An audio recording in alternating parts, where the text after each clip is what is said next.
Welcome to the Healthier Tech Podcast, the show about building a healthier relationship with modern technology. Now here are your hosts, R. Blank and Stephanie Warner.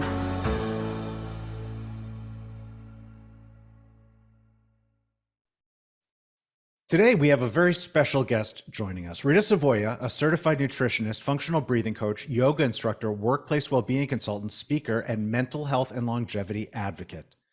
Rita is a true believer in the power of self-healing and the body's innate intelligence. She's here to share her expertise on how we can become our own health heroes and live vibrant lives as we age. As the founder of Savoia Self-Care Holistic Wellness, she has developed the 6 pillars of self-care, which aim to simplify the journey to good health by going back to the basics. These pillars focus on the holistic integration of the heart, mind, and body, bridging the gap between our emotions, thoughts, and physical well-being. She is a heart-centered practitioner who is passionate about organizing health talks, workshops, and retreats that promote healing, emotional release, and spiritual renewal on a local and international scale. And just a few days ago, she led an Elemental Breathwork Workshop for the Healthier Tech community. Stephanie and I both participated, and so we wanted to invite her onto the show to discuss that experience. Welcome to the Healthier Tech Podcast, Rita. Thank you for having me. I'm so excited to get your feedback on the experience and talk a little bit more about breathwork and its beauty in optimizing every single system in our body. So I'm super excited to be here. Yeah, and it's great to have you. It's great to see you again. So yeah, funny story. Apparently, you and I met through your aunt. Can you tell our listeners a little bit about that chain of events there? Yes, thank you. Thank you. So basically, my aunt passed away about 2.5 years ago, and we were very close. She was one of my best students. And through, I was really taken by her death, even though she was, suffering for about 11 years and, but always going in remission. So there was always something that she was coming in and out of. But basically, it was so hard to grieve her death that I decided to use my own tools and created a meditation and started breathing the type of breath work that you experienced. And what I saw was visions of her telling me she's in a better place for me to move on with the things that I love to do and share with the world, which she was obviously part of. And in that message, she told me to finally start my podcast, which I had been talking to her about it for a while. And that's exactly what I did. And that's how we met. So yes, we did meet through my aunt. So we talk a little bit about, and by the way, we're going to be referencing this workshop quite a bit in this interview. And we have a link to the replay of that workshop in the show notes. So anyone who's listening can check out the show notes. And I did ask you in the workshop, but I think it's worth bringing up here again, right? Because I called it I referenced it as the Elemental Breathwork Workshop. And so that's not just any standard breathing workshop, it's a specific type. Can you explain a little bit about what that type of breathwork is and how you got into it?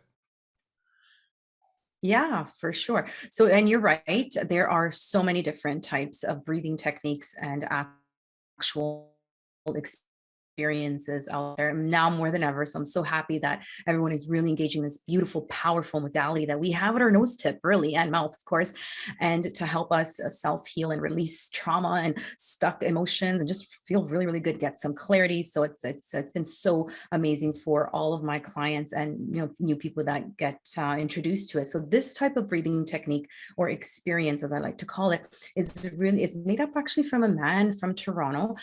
For the listeners and viewers that are Wim Hof fanatics or fans of Wim Hof, he was actually his name is Giovanni Bartomel. He was one of the very first Wim Hof trainers, like to train under Wim Hof, when Wim Hof 15 years ago was not really known, right? He had literally contacted him. He said, Wim said, sure, come on and I'll teach you what I know. And so basically Giovanni, there's definitely some Wim Hof, as you can see in the actual experience. But then what he found was these different types of breathing techniques sort of, after the actual breathing, they left you, feeling whether it was that emotional release or that trauma or something, there was something missing, right? And so what he's done is put together a whole experience where we're doing we first start, as you know, with the shaking, and the shaking allows us to make room for the breath work. And for those of you that have actually read the book, Why Zebras Don't Get Ulcers, it's because they shake off the stress and trauma and everything else that they experience. And that's why they're able to move forward when they survive an attack, right? We as humans never do that. So we start off with the shaking to make room for the breath work. Then we go into 5 rounds of 6 different breathing techniques. And then from the breathing, I missed the intention piece, which is so important.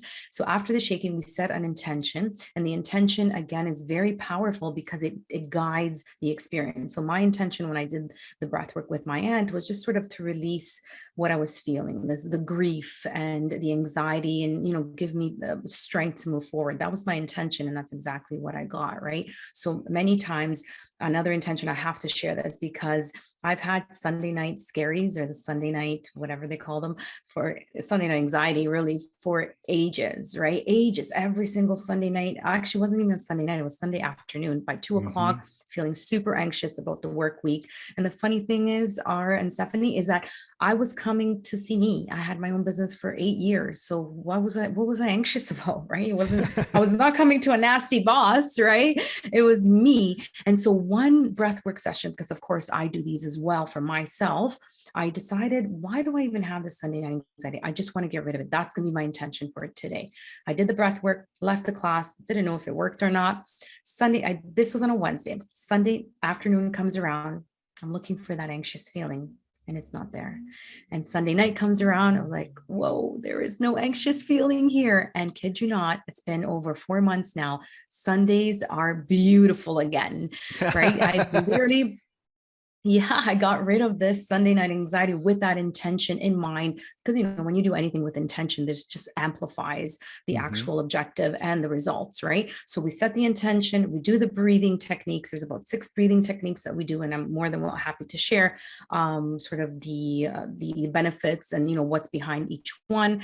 And then we go into a beautiful 3-part meditation. And that meditation is what's really missing in a lot of breathwork experiences out there, because they're just doing the breath work, right? But there's no real place to integrate what happened during the breath work, because there is so much happening during the breath work. So the 3-part meditation allows for the integration of that experience, the integration of the insights, the integration of whatever clarity you might have received during the breathing experience. And then we go into a beautiful integration song where I just leave you to really experience whatever your body wants to experience. If you're sleeping, that's fine. That means you're tired. If you're excited, or, if you're crying, also that's okay, right? And then we sort of come together again, and we share with shares, right? With comments about the experience, or maybe any insights if the participants are ready and willing, because sometimes it's so overwhelming that there are no words to describe what just happened, right? So that's why it's really different from other breath work experiences that I've had, as well as that I've come across. Yeah, and the response you got in the session was, I didn't even know Zoom had these features to be able to throw hearts over the screen and everything, but people really loved it. And just your description of the Sunday scaries. I don't know if you know the now deceased British author Douglas Adams. He did the Hitchhiker's Guide to the Galaxy. He described that phenomenon that you were talking about as the long, dark tea time of the soul. And I always thought that was a perfect description of those Sunday afternoon emotions. So yeah, shaking. Let's go there, because I have never started breath work with shaking before. And just so people understand, like that, we're not talking about like 10, 20, 30 seconds. You had us shaking for like 5 minutes or something, right? And like, yeah, and encouraging us to be as crazy looking as possible, I think was sort of the directive. Yes.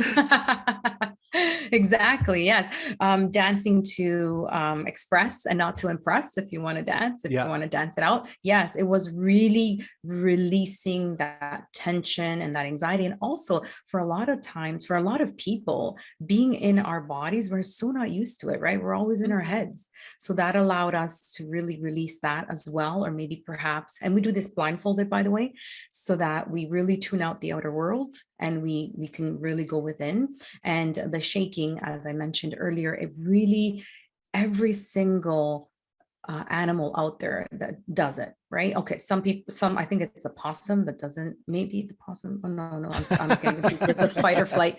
The possum freezes and he pretends, or they pretend they're dead. But no, but every single animal does this in the wild. Whenever they survive an attack in the wild, they will go to a safe space and put themselves into a self seizure. And so we as humans never do that, right? We always, most of us, just carry this burden, carry the stress, and then maybe we sort of, lash out, or maybe we do it through exercise or through sauna where we sweat it out, but we never really shake as much as we should. And right, that's why for us dancing, when we used to go dancing, we used to be so happy because the dancing part like really allowed us to release those stuck emotions, that stress, that tension in our bodies, right? So the shaking is so important. And we find the more the person shakes in the beginning, the better the experience. So Yeah. that's why people tend to come more than once for this experience, is because they're like, oh, I should have shaken a little bit more, or I could have gotten a greater experience, Right, especially right. when it comes to the sharing circle and they hear what other people experience. Oh, I didn't experience that. I want to come back. And so that's what we find when they do come back and they shake a little harder. The feedback that I get is, oh, I had a totally different experience because I was able to really move my body. Yeah, I for myself, I wasn't really sure what to expect. And when we started that part of the exercise, I was a little hesitant because we like to keep ourselves in a certain code of conduct. We don't necessarily in the middle of the day start dancing. And I shut my door and my intention for the exercise was just to experience it and to be Nice. open and relax into it and not be in my head of like, am I doing this right? And just receive really. Beautiful. And yeah, starting with the movement, I didn't expect that. And I was like, I'm just gonna do it. And I definitely got into it. And I was like, this is great. Why don't I do this all the time? Why don't I Yes. start 5 minutes of just listening to some music and moving my body around and dancing and like there's an element of silliness that just kind of opened me up to like, I know I look silly, but I love it. And I do really believe that it contributed to my experience overall and set me up to really like breathe into and receive the experience. I Yes, appreciate that a lot. 100%.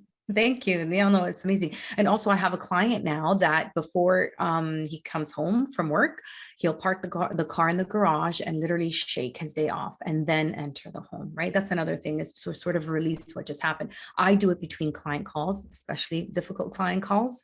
So that's something that you can definitely incorporate in your everyday for sure.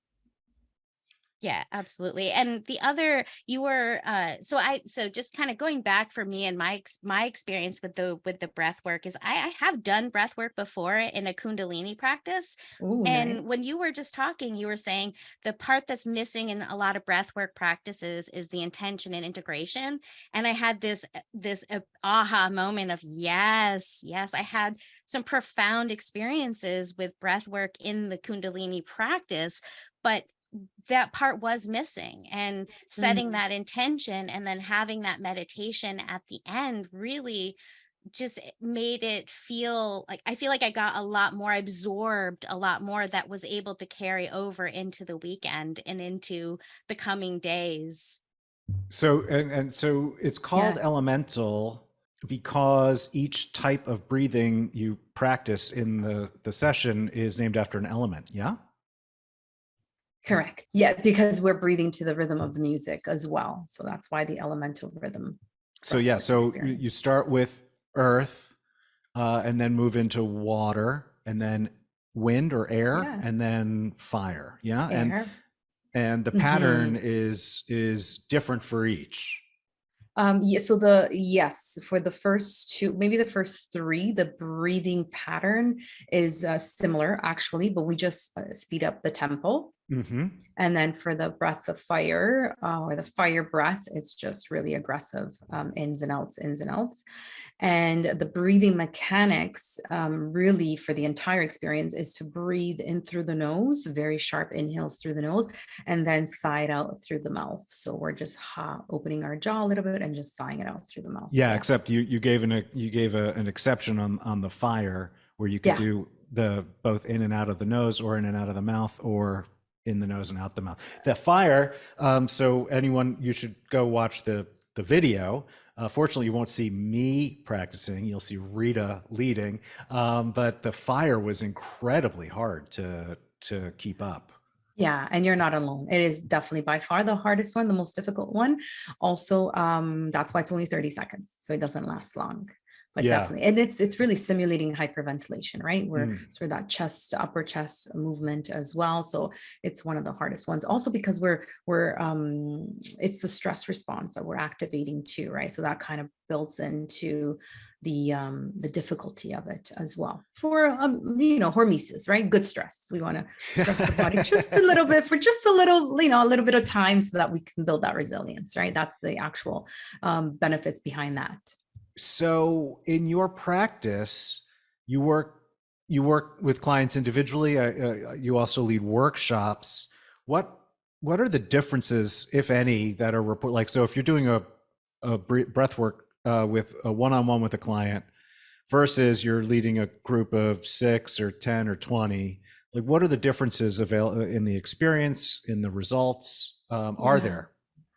So definitely there are, especially if I'm working with a client for a very long time, I can really customize what I say, and my prompts can be really customized to what the client is experiencing at that point in time. And this is where the breathwork coaching comes in. And then even the debrief for the circle, the debrief, I guess, circle is a lot more personalized too. We can sort of go a little bit deeper.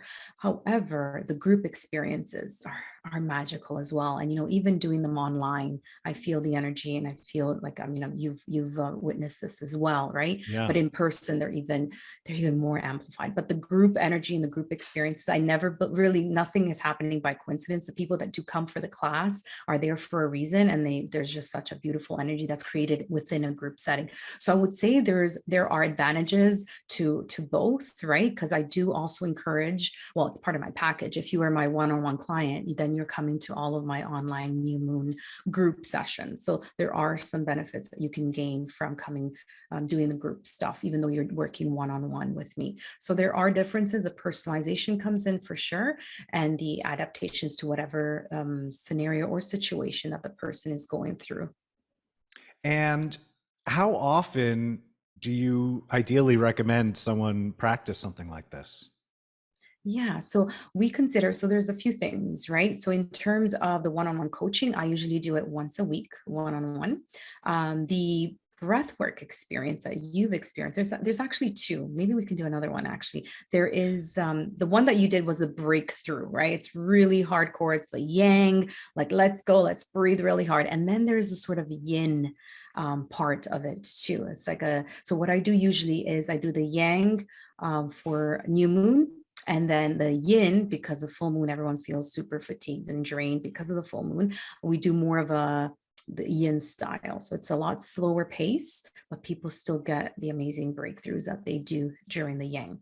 So the yang we would consider as a hit workout. So you wouldn't do a hit workout every day. So maybe once every 4 days. Really depends up to you how much I have some clients that are like, I need it like now for a couple of days, for a week, let's say, for example. But usually what I recommend is once a week, maybe once every 3 days, once a week, for the yang experience. The yin you can actually do almost every day, but it And takes a what lot out of you, right? I'm sure, Stephanie you were drained after, right? Yeah, Especially, I was so excited. I was like, oh, I'm gonna do this every day. But like you're saying, it's like easily like, oh wait, no. It did feel like there was a lot to process there, and a lot yes, to kind of just settle into for a few days with, Yeah, yeah. you did like 40 minutes of prep with us before we even got into the exercises. Right, exactly. And also, sorry, just to sort of, it's not that you feel drained, it's really what your body. Some people feel energized after, some people feel drained, but you're right, Stephanie. It's the processing and the Yeah. integration. You want to give yourself that time to process and integrate what has come up, because it's a very Yes. powerful tool for self-reflection. I mean, the studies are out there now that it's just as powerful, if not even more powerful than talk therapy. One Yeah. breathing session is worth maybe 10, 20 talk therapies, right? Because we're getting out of our head and really connecting with the subconscious mind, right? Yeah, I didn't feel drained. I felt pumped after the session. I was very excited. But in the yin session, just so I can get so is that still part of elemental breath Yes. work? So Yes. you're still Hmm. doing the four elements, but maybe in a Yeah, no. we're What? only doing we're only no, it's a different technique. It's two, Okay, well, one is similar to the earth, but then it's a different technique. Yes. I So see. he's actually created the flow. It's called the flow. So the elemental flow, as opposed to the elemental rhythm, is because of this exact reason, that a lot of times people felt really tired, or they didn't have the energy to really give it their all. And that's sort of where that came from. Let's find something that's a little slower, also for people with certain conditions, as well, maybe health conditions, or traumatic conditions, or it'd be too much, or maybe even some people, some elderly folks that wanted to try it. So this fits really well with that group of people. Yeah, that honestly sounds a little bit more my speed. It's like maintenance mode. That's kind of Yeah. how I think. Like it sounds like maintenance mode. Like, okay, I don't need the full, anti-traumatic experience. Like I don't need all of that, but maybe like a little daily ritual to keep up the momentum. Yeah, it could be. Yeah, definitely could be, Stephanie. But some of us, want that breakthrough as well. Oh So, because yeah. Yeah. Yeah. stuff always happens, right? It So it's does. actually good Yeah. to get rid of it and build that up. But yeah, we should definitely try the flow too, and I'd love to get your opinion on that. So we've talked a little, and I'd like to talk some more about it too, but about how the workshop made us feel and how we felt during and Yeah. immediately after. But as you were indicating earlier in the episode, right, where you got rid of the Sunday scaries, there can be benefits realized late, like just in general, right? So there's how you feel during the experience and right after the experience, but maybe 5 hours later, or the next day, or 2 days later. And so, what are some of these benefits that this type of breath work can yield? So yes, that's a very important point, is that a lot of times for many of us, it's that immediate release of stress, tension, nervousness, anxiety. Like you just feel like, and that's why some of us feel drained right after it. But then some of us that could also energize someone, right? When they get rid of all that stress and that anxiety. And so there's those immediate, I would say, reactions or benefits to it. But then more in the long term is more about, especially if it's related to your intention, that you wanted to, let's say, forgive someone, or Hmm. trust yourself, or this process or this decision, wanted some more clarity on the decision. You may not get that right away, right? It might not be the first thing that comes to you, light bulb moment. Sometimes it is, sometimes it isn't. And it's, for me, it always happens in the shower when it's like, okay, I get it. There's that connection, maybe sometimes 3 days later, sometimes a week later, sometimes months later. So those are some of the benefits that I've come across myself in my own personal practice, but also feedback from my clients, is that it wasn't always so apparent when it's more sort of deeper Hmm. self-reflection, clarity, decision making, problem solving sort of type of intentions that you wanted to realize during the breath work. Sometimes it is, sometimes those are more long-term benefits, but the immediate benefits are definitely more of that stress related, Hmm. psychological.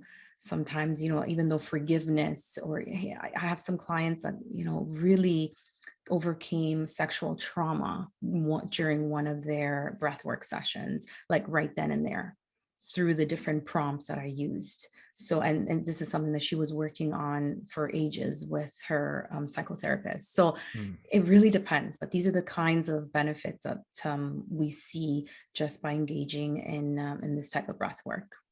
So as I've told you multiple times, I'm a big believer in the power of breath work. I am not nearly as well versed in it as you, but I do my share of it. Very simple stuff, but I'm a big believer in it, and I'm wondering because it is so powerful that I think some people just might not believe it, and because it's also one of these things that we all do all the time. So it can be hard, I think, for people to think, well, if I just do it a little differently, my whole my whole life will change. But what is your experience in getting people to be more aware of the importance of breath and the power that breath work can bring? So yes, 100%. That's my mission, is to educate and empower and inspire as many people as possible, because you're right. First of all, it's free. And once I teach you the technique, really, you don't really need me anymore. Right. And so, and so and sometimes when something is free, people don't see value in it either. Right. So Mhm. it is a really hard, I guess, nut to crack. But I do believe my sort of vision for the future is to have as many breathwork studios as there are yoga studios, right? Yoga boomed, right? And so I really do believe that either it's going to be integrated with yoga, which it already is part of, Mhm. or it's going to be this sort of standalone, let's do breathwork together. Because even though I teach you a technique and you can go and do it yourself, it's always nice to be led, right? Even me as a breathwork facilitator and instructor and coach, I'd like to be led. Even as a yoga instructor, I love to be led and just not think of the sequence, but just sort of go with the flow. But what I do find is that there's sort of these two different people. And really, I'm not trying to convince anyone. I've sort of given I up thought on it's your that. mission to convince us. No, empower and Yeah. Thank inspire. you. Thank Empower and you. inspire, because if you're not at that point of, if you're not there, it doesn't matter what I say, you're just going to think it's breathing, right? So I Yeah. really want that person to all come over to that, hop over the threshold and be ready to receive and be open. Like, I love the way the Stephanie's already talking about, she's tried Kundalini. Well, then of course she's going to find this interesting, or at least, have her ears open to this type of breathing techniques, right? So that's why I love talking to, but I still love talking to people that have no idea what breathing is, and they look at me funny. You're like, even my dad to this day is like, what are you doing? Why are these people laying down? And what are you doing to them? Yeah. He just If doesn't understand it. if you're, let's say you're at a cocktail party and you're explaining to somebody what you do and they're like, oh, that sounds interesting, what would be the simplest exercise you would give them? So nice. I like that question. So yes, that's what I was getting to, is that sometimes I take the angle of functional breathing as opposed to the breathing experience that you had, because people are a little bit more interested in sometimes in functional breathing than the sort of maybe the spiritual aspect of, what I've just mentioned and its benefits. So good point. When I'm at a cocktail party and somebody says breathing, the breathing exercise that I would give them is, actually, no, I would do a little test with them first, which is because then, that competitiveness comes through. It's like, oh, that's all I got was this number. So I would probably do like a quick little test to test whether or not they're functionally breathing or dysfunctionally breathing. And then describe to them what dysfunctional breathing is. And they'll be like, yep, that's me. I do that. Right. And then sort of give them the technique. I guess the easiest one would be, I really love the box breathing one, because people Mm-hmm. find the relaxation right away. And it really depends on, like, so basically what we're doing in box breathing is we are drawing or creating an imaginary box with our inhales, our breath holds, exhales, and then we hold again. And I always say this, that box breathing is what the SWAT team of the US Army uses. And if it's good enough for the US Army, then it's good enough for us, right? It's what they actually use to help them, actually not the SWAT team, the snipers, to help them calm down before they actually have to pull the trigger. So if it's helping them, then it can help us. And you can use box breathing before sleep. You can use box breathing before in a presentation. I used it before this podcast. So it really is for focus and anxiety, and to maintain concentration too. So that's sort of my go-to as a box breathing, because of that little angle. If the US Army snipers use it, then it's good enough for us, right? Right, right. So how does that go? So it's you're building a box with your inhale and exhale? Correct. Yes. So I like to draw this one as I'm explaining it as well. So, and usually the counts, how long we're actually counting the breath, it can go anywhere between 4 to 6 breaths. So it really depends. Maybe perhaps we can start with 4, but some people can do 4, so they need to do 3. So really what we're doing is we're breathing in for 1, 2, 3, 4. We're holding 1, 2, 3, 4. Exhaling for 4. 1, 2, 3, 4, and then we're holding again for 4 counts. And then we sort of just keep Oh, drawing this imaginary box with the inhales, the holds, the exhales, and then the holds again. I'm definitely going to add that to Yes, my it's called box breathing. Yes. box breathing. Love it. Hmm. Where do you where do you see your work going in, I don't know, the next year or 2 years? I mean, Yeah. you painted this vision for the future Yeah. with breathing workshops being more popular than Starbucks. So, but where does that? Yeah, no, I Why like not? you. You got to set your intent, right? But where? Yeah. Yeah. So what? I mean, so what? Yeah. But where do you see your work going in the next couple of years?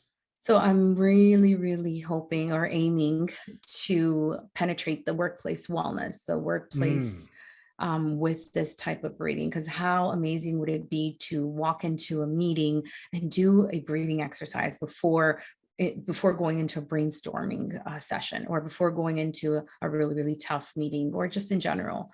So I would love to, or performance management meeting or yeah, I guess when we're talking about salary increases or not, like how cool would it be for the manager and the employee to be doing a breath work exercise before? So really penetrating the workplace. Yeah, that would be great, and I imagine that would be really conducive to, if you can get enough of those clients in, really conducive to running some data on performance, whether it's, you know, sick days or productivity or Yes, whatnot, from having come from exactly. that. Yeah.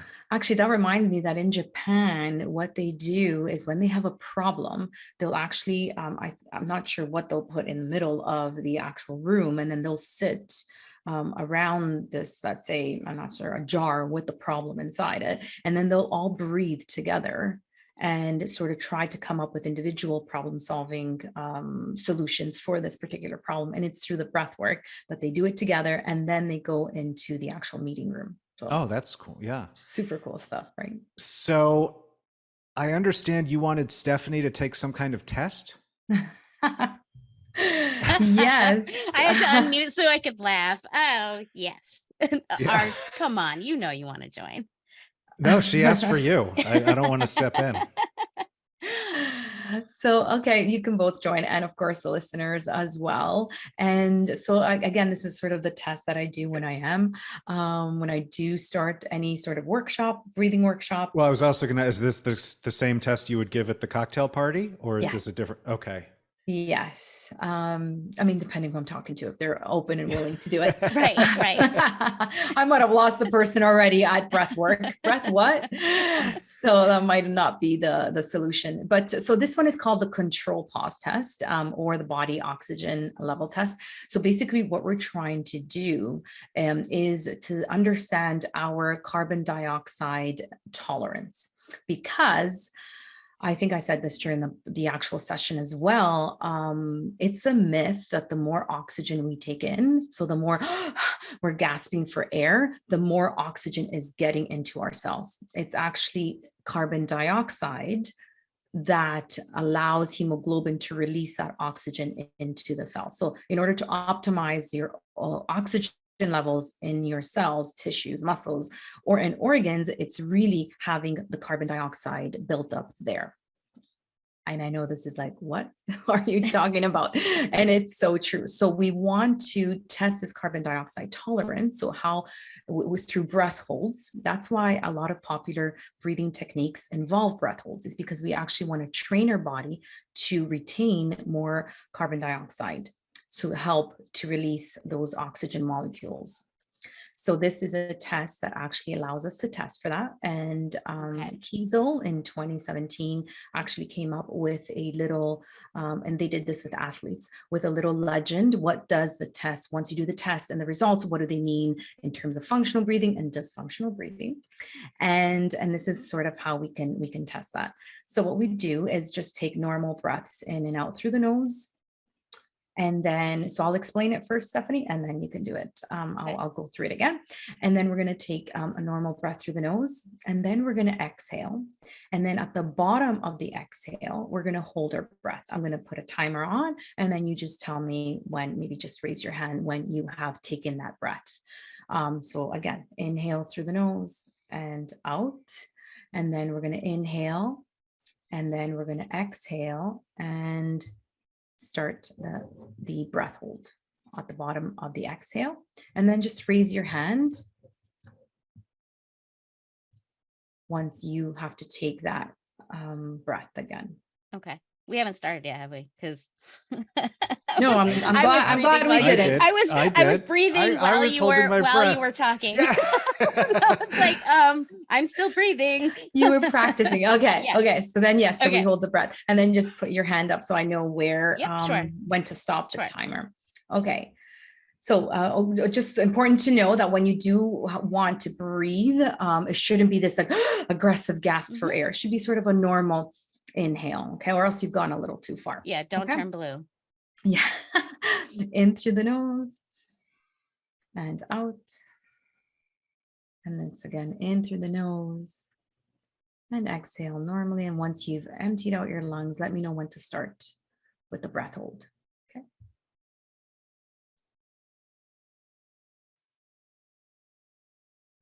And then when you're ready, just put your hand up. Okay. Okay. All right. So that was about 10 seconds. I'm still going. Oh, you're doing it. I didn't know you were doing it. Okay. So you were way past the 10 seconds. I want to put you probably at 20. I'm still going. Okay, I'll stop. I wasn't trying to do like, I wasn't trying to go super hard. I mean, I just felt like, well, no, Rita said it. As soon as you say it's a test, your competitive streak. Yeah. Well, this will tell you a lot about our personalities. I'm not that competitive. I'm like, I feel like taking a breath now. So let's go with that. Yeah. Okay. So yeah, what do these numbers tell us?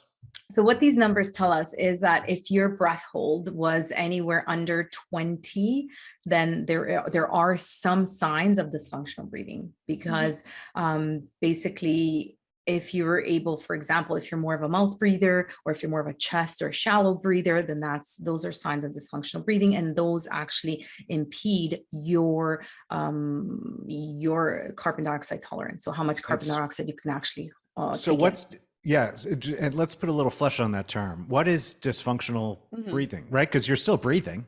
So what makes it dysfunctional?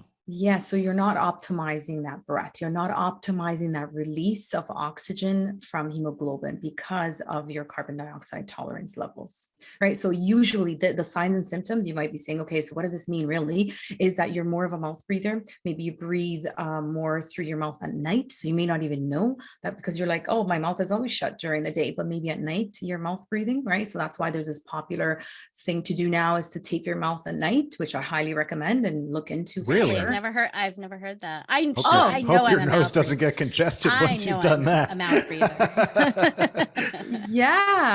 I tried it and it's amazing. I feel better, even though I'm not a mouth breather at night, but maybe, some cracks get through here, but actual taping your mouth. So you can use surgical tape. I actually use regular tape, but you can use surgical tape and just close your lips this way. And you'll know you're a mouth breather if you wake up with a dry mouth, right? Or dry lips or anything like that, then you were mouth breathing. But it's not just mouth breathing, right? There's other symptoms. Shallow breathing, right? If you can hear yourself breathing, if others can hear you breathing, the wheezing, right? That happens. A frequent yawn sometimes could also indicate dysfunctional breathing, right? Chest breathing. So if you're It's mostly your chest as opposed to your diaphragm. Engaging your diaphragm is super important. So that these are all sort of signs.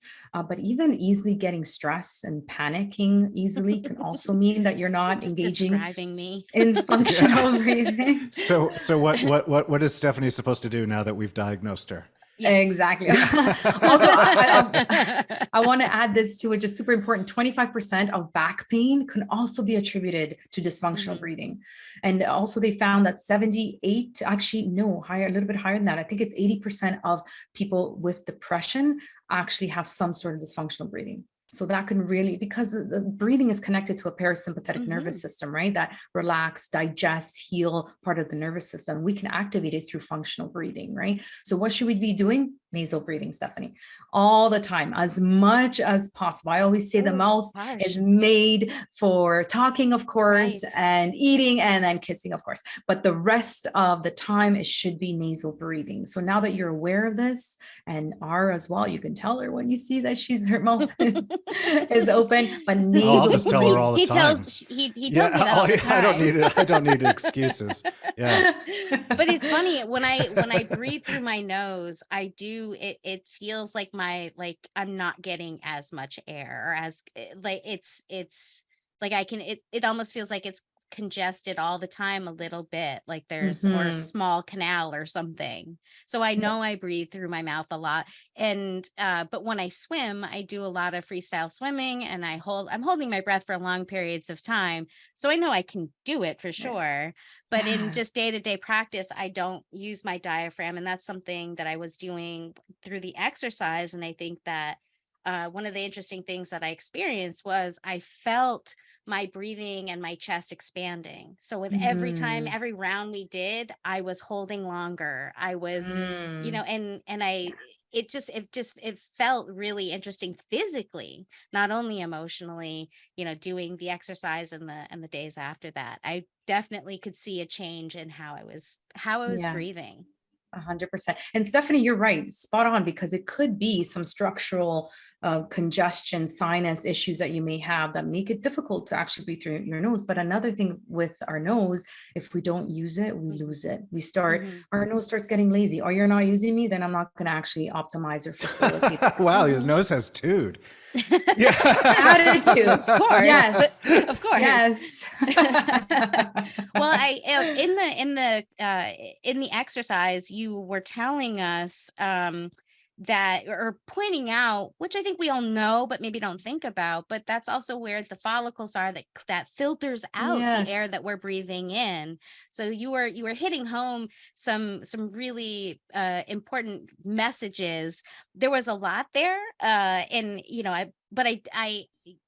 I appreciate that we're having this today, just a few days after, so to have that reminder. Because of course. as a mouth breather, there's a lot there's a lot of physical things to remember to do and start kind of working on. Yeah, for sure. And just take your time with it, for sure. It's not going to happen overnight, but even just the awareness now, Stephanie, right? That you have, that's already going to help 90%, right? Absolutely. Improve it so much more. And Art will do his part to remind me when I'm opening my mouth. So yeah. That mouth tape isn't just for nighttime stuff. No, but I notice, and like I say, I mean, I'm not an expert. I don't claim to be an expert on this, but I do try to breathe well. But I notice that when I get really stressed, I can catch that I'm not breathing with my diaphragm, and sometimes I'll even notice that I'm holding my breath without even having realized that I was doing it. And the second I remember to breathe again, I feel so much better about whatever is happening to me. Exactly. And you're right, Art. There's this phenomenon now, email apnea, where as we're scrolling, as we're scrolling through our emails, we're holding our breath. And I find that sometimes I do that too. I'm expecting a really exciting email coming in, and I'm holding my breath. Wow. As I'm scrolling. So there are things that we definitely are coming up because of modern day technology too. Yeah. But going back, Stephanie, to that the nose being filtering. filtering, moistens the air, humidifies the air, but also the nasal cavity is where most of the nitric oxide molecule is produced. And that can, again, very limited amount is done through the mouth when we breathe through the mouth, but through the nose, this nitric oxide, which is this natural, beautiful, super powerful molecule, antibacterial, antiviral, right? It opens up capillaries, hence why they use this type of molecule in Viagra. So it opens up capillaries, sends fresh oxygenated blood. So it's super, super important to actually be doing it through our nose, right? Be breathing through the nose. And, it's mechanically built to do that. The mouth is this huge hole where there's no filter, right? So all the gunk that's out there, we just literally goes down our throat and into our lungs. Really, there's no filtering screening process that happens. Definitely, you just added new meaning to my phrase, I have no filter. Thank you. It's true. I'm thinking of putting a sign on my computer to just to breathe through your nose.